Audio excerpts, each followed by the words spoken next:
sama-sama kita tahu adalah riya ya. Ini riya. Allah Subhanahu wa taala berfirman dalam surat Hud ayat 15 sampai 16,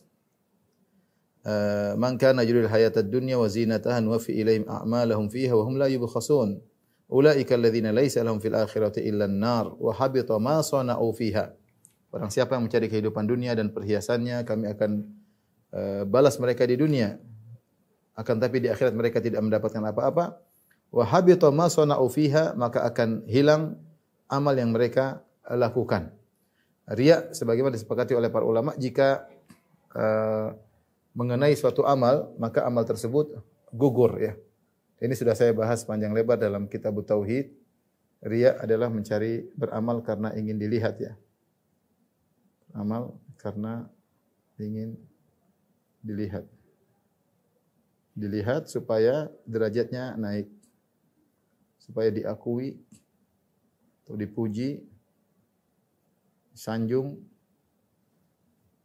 ya oleh manusia.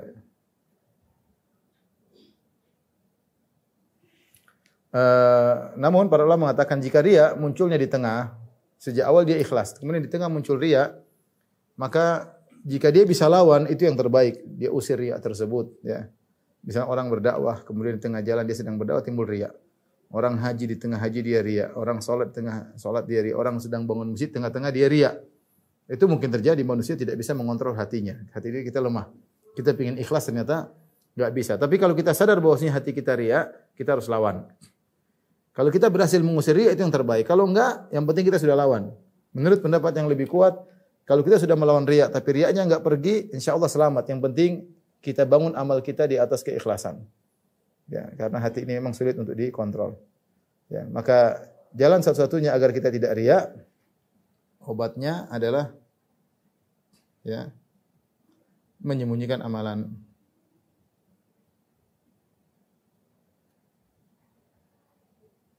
Kata Abu Hazim rahimahullah taala, "Uktum min hasanatik kama taktum min sayyi'atik." Sembunyikanlah kebaikan-kebaikanmu sebagaimana kau menyembunyikan dosa-dosamu, ya. Berkata Abu Hazim, "Uktum min hasanatika kama taktum min sayyi'atik." Sembunyikan dosa-dosamu, sembunyikan amal kebaikanmu sebagaimana menyembunyikan dosamu.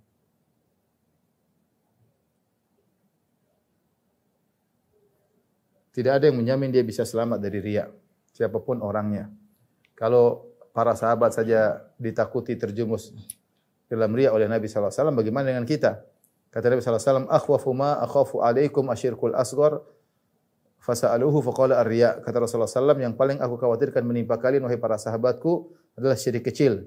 Apa itu ya Rasulullah? Kata Rasulullah sallallahu alaihi wasallam, riya. Kalau para sahabat sangat mungkin terjerumus dalam riya, apalagi kita yang iman kita tentu sangat jauh dari mereka. Maka seorang jangan spekulasi dalam kehidupan ini. Kalau dia punya amal soleh, dia sembunyikan.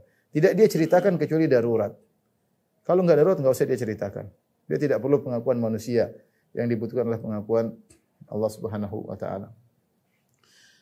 Sebenarnya mengatakan di antara yang menggugurkan amalan adalah ujub, ya. Seperti perkataan Hafidz Al-Hakami, "Fal ujuba fahdharhu innal ujuba mujtarifun a'mala sahibihi fi sailihil arimi." Kata Hafidz Al-Hakami dalam syairnya, hati-hatilah terhadap ujub. Sungguhnya ujub itu akan menggeret amal-amal kebaikan pelakunya, kemudian dibuang ke dalam air yang terbuang, banjir yang terbuang. Maka seorang waspada, jangan ujub. Ujub itu gampangannya merasa punya andil dalam keberhasilan.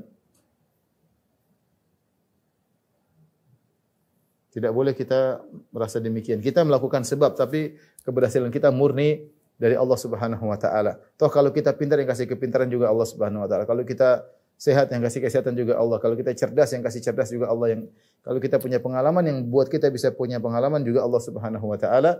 Maka ketika kita berhasil, yang kita puji hanyalah Allah Subhanahu wa taala. Kita boleh bercerita dengan sebab saya begini, dengan sebab begini. Tapi ketika kita cerita, jangan sampai terbetik dalam diri kita bahwasanya karena kita. Enggak.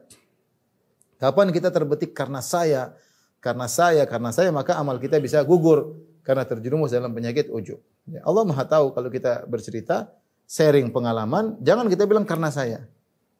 Karena saya itulah itu yang namanya ujub. Harus semuanya karena Allah, kemudian dengan sebab saya berusaha, Allah kasih petunjuk dan akhirnya saya berhasil.